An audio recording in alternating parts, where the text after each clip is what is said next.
আজ প্রায় 1 মাস হলো তিথি এ বাড়িতে বউ হয়ে এসেছে। এসে থেকে লক্ষ্য করছে তার শাশুড়ি মা মায়াদেবী অত্যন্ত শান্ত, ভদ্র, নির্বিরোধী মানুষ। সবসময় কেমন যেন আতঙ্কগ্রস্ত থাকেন। সংসারে রয়েছে তিথির শ্বশুর, শাশুড়ি, বর আর একটা কলেজ পড়ুয়া দেওর। এসে থেকে দেখছে শ্বশুরমশাই অনিলবাবু রাশভারী লোক। গুরুগম্ভীরভাবে মায়াদেবীকে তিনি অর্ডারের পর অর্ডার করেন, আর মায়াদেবী সেই হুকুম তামিল করতে থাকেন। সবসময় মায়াদেবী সন্ত্রস্ত থাকেন। আরেকটা জিনিস তিথি লক্ষ্য করেছে, বাড়িতে শ্বশুরমশাই তার অথবা ছেলেদের সমস্ত ভুল ত্রুটি বা খারাপ কোনো ঘটনার জন্য তার স্ত্রীকে প্রত্যক্ষ বা পরোক্ষভাবে দায়ী করেন। তিথির শাশুড়ি মা কোনো দিন এর প্রতিবাদ করেন না। কেবলমাত্র চোখ দুটো জলে ভরে যাওয়া ছাড়া আর কোনো অভিব্যক্তি দেখতে পায়নি তিথি।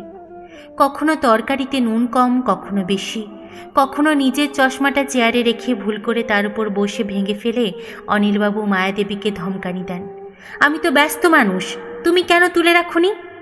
এই তো 2 দিন আগের ঘটনা। অনিলবাবু মায়াদেবীকে গরম জল করে দিতে বললেন, গার্গল করবেন। মায়াদেবী ফুটন্ত জল এনে দিলেন। অনিলবাবু জলটা দেখে চিৎকার করে উঠলেন, বলি তোমার বুদ্ধিশুদ্ধি কবে হবে বলো তো? এত গরম জল দিয়ে আমাকে পুড়িয়ে মারবে নাকি?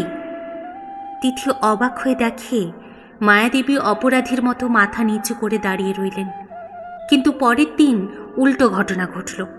পরের দিন গার্গেলের জন্য মায়াদেবী তুলনামূলক কম গরম জল এনে দিলেন অনিলবাবুকে। সেদিনও চিৎকার করে উঠলেন অনিলবাবু, এ কি, এত অল্প গরম জল দিয়ে গার্গল হয় না, তুমি জানো না? তোমার কি এটুকু বুদ্ধিও নেই? আর নিজেকে স্থির রাখতে পারল না তিথি। এগিয়ে এসে অনিলবাবুকে বলল, আচ্ছা বাবা, আপনার কত ডিগ্রি উষ্ণতার জল প্রয়োজন? রেগে গেলেন অনিলবাবু, এই আবার কেমন প্রশ্ন বৌমা? আমার কাছে কি তাপমাপার যন্ত্র আছে যে আমি বলবো কত ডিগ্রি? তিথি বলে, তবে কি যন্ত্রটা মায়ের কাছে আছে? তবে মা কিভাবে বুঝবেন? আপনিও তো কাল গরম জলটা একটুক্ষণ রেখে ব্যবহার করতে পারতেন তো। আজকে আর একটু গরম করতে বলতে পারতেন। তা না করে মাকে ছেলে বৌমার সামনে এভাবে অপমান করছেন কেন? তিথির স্বামী রূপ সন্ত্রস্ত হয়ে বলে, কি বলছো কি, চলো এখান থেকে। বলে তিথিকে ওখান থেকে টেনে নিয়ে যায় রূপ। সেদিনের মতো ব্যাপারটা ওখানেই মিটেছিল। রূপ বলেছিল, কেন বাবার মুখের ওপর বললে? কাজটা ঠিক করনি। তিথি বলে, লজ্জা করে না তোমার? তোমার বাবা কথায় কথায় ছোটদের সামনে তোমার ভালো মানুষ মাকে অপমান করে, তুমি প্রতিবাদ করো না? কেমন সন্তান তুমি? হঠাৎ সে ঘরে রূপের ভাই দীপ প্রবেশ করে বলে, বৌদি, তুমি ঠিক বলেছ। আমি ছোটোর থেকে দেখে আসছি বাবা অন্যায়ভাবে মাকে অপমান করে ছোট করে। আমি প্রতিবাদ করেছিলাম। তখন বাবা বলেছিলেন, নিজের খরচ নিজে চালিয়ে তারপর প্রতিবাদ করো। মাকে বাপের বাড়ি যেতে দেয় না। মামা নিয়ে যেতে চাইলে বাবা বলতেন একেবারে নিয়ে যেতে। আমার মামা ভয়ে মাকে নিয়ে যেতেন না। অথচ 2 পিসি 2-1 মাস পর পর 15 দিন করে এসে থেকে যায়, কুটোটাও নাড়ে না। মা সারা দিন সেবা করে। দাদার মতো চাকরি করলে আমি মাকে নিয়ে কবে আলাদা হয়ে যেতাম। চোখ মুছতে মুছতে দীপ দৌড়ে বেরিয়ে যায়।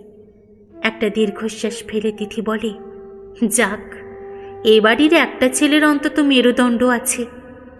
এর 1 সপ্তাহ পর সকাল 11টা বাজে। রূপ লাঞ্চ করে অফিস চলে গেছে। দীপ মর্নিং কলেজ থেকে ফিরে নিজের ঘরে রেস্ট নিচ্ছে। অনিলবাবু বড় ছেলের সাথে লাঞ্চ করে দেববাবুর বৈঠকখানায় তাসের আড্ডায় গেছে। এবার তিথি আর মায়াদেবীর খাওয়া বাকি। তিথি মায়াদেবীর ঘরে ঢুকে চমকে ওঠে। দেখে মায়াদেবী পেটে হাত দিয়ে কুঁকড়ে শুয়ে আছেন। চমকে কাছে এসে তিথি জিজ্ঞেস করে, কি হয়েছে মা, এরকম করছেন কেন? এ কি, আপনি কাঁদছেন? মায়াদেবী বলেন, বৌমা, আমার মাঝে মাঝে পেটে ব্যথা হয়। সকাল থেকে একটু একটু হচ্ছিল, এখন আর সহ্য করতে পারছি না। চিন্তিত তিথি বলে, সে কি, কতদিন ধরে হচ্ছে, কাউকে জানাননি? মায়াদেবী বলেন, প্রায় 6 মাস। রূপুকে বলেছি, ও হোমিওপ্যাথি ওষুধ এনে দিয়েছিল, কোনো কাজ হয়নি। তোমার শ্বশুরমশাইকে বলিনি, উনি রাগ করবেন। তিথি আর কিছু বলল না। আলমারি খুলে তার বিয়ে বৌভাতে পাওয়া সমস্ত টাকা এবং বিয়ের আগের কিছু জমানো টাকা যা অষ্টমঙ্গলের সময় বাবা জোর করে দিয়েছিলেন সব বের করলো। সব মিলিয়ে 25,000 মতো হলো। ব্যাগে নিয়ে দীপকে ডেকে একটা ক্যাব বুক করে মায়াদেবীকে নিয়ে নার্সিংহোমে ছুটল। দীপও সাথে গেল। রূপকে মেসেজ করলো। দীপ মামাবাবুকে জানালো।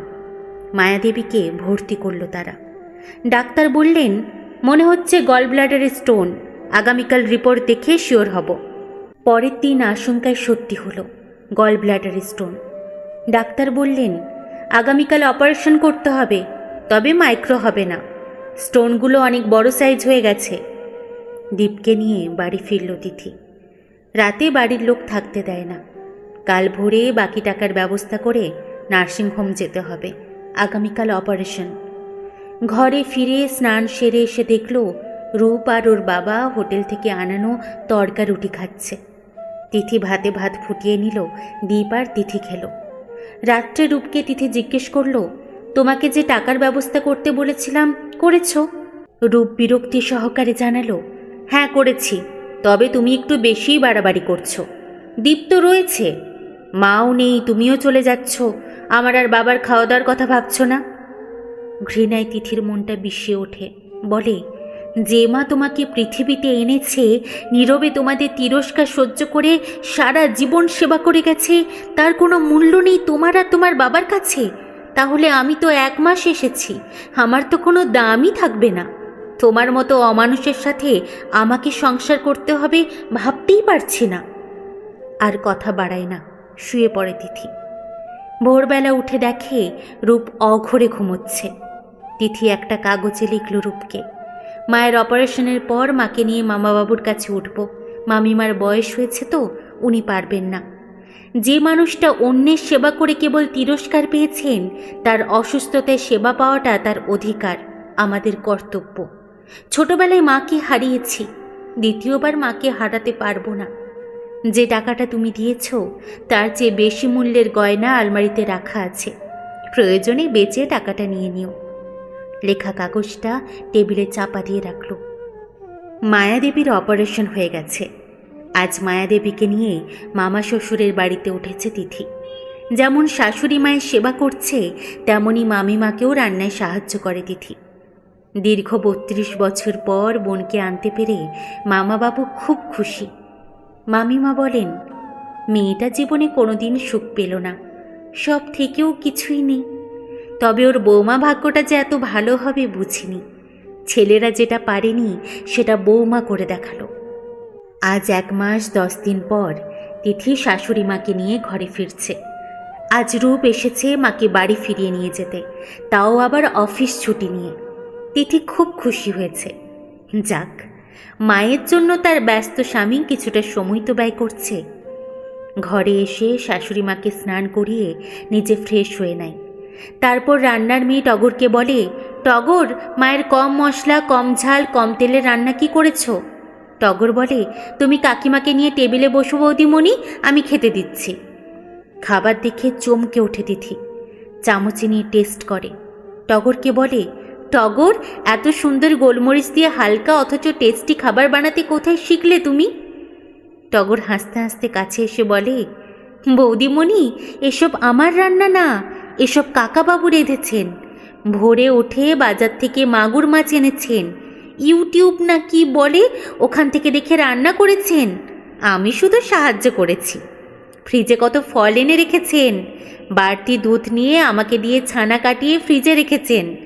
আমাকে তোমাদের বলতে বারণ করেছিলেন, তোমরা আসার 5 মিনিট আগে পাশের বাড়ি গেলেন, কিন্তু ভাত খেয়ে গেলেন না।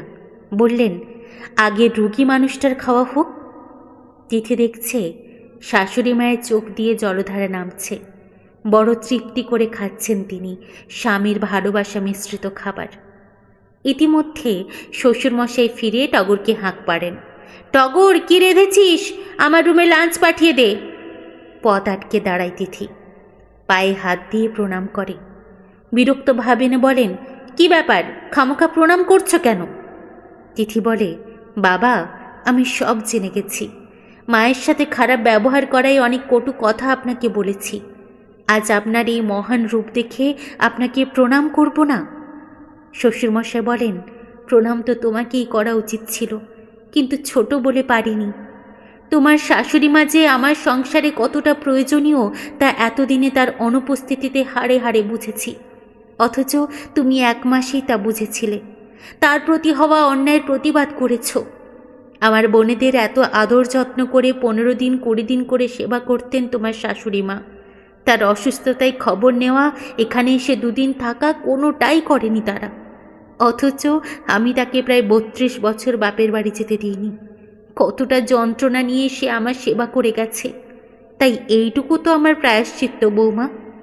এরপর থেকে টগর আর তুমিই রান্নাঘর সামলাবে। তোমার শাশুড়ি মাকে বাকি জীবনটা আরামে রাখতে চাই বৌমা। ধীর পায়ে অনিলবাবু নিজের ঘরের দিকে চলে গেলেন। তিথি দেখল মায়াদেবীর মুখে এক প্রাপ্তির আনন্দ ছড়িয়ে পড়ছে।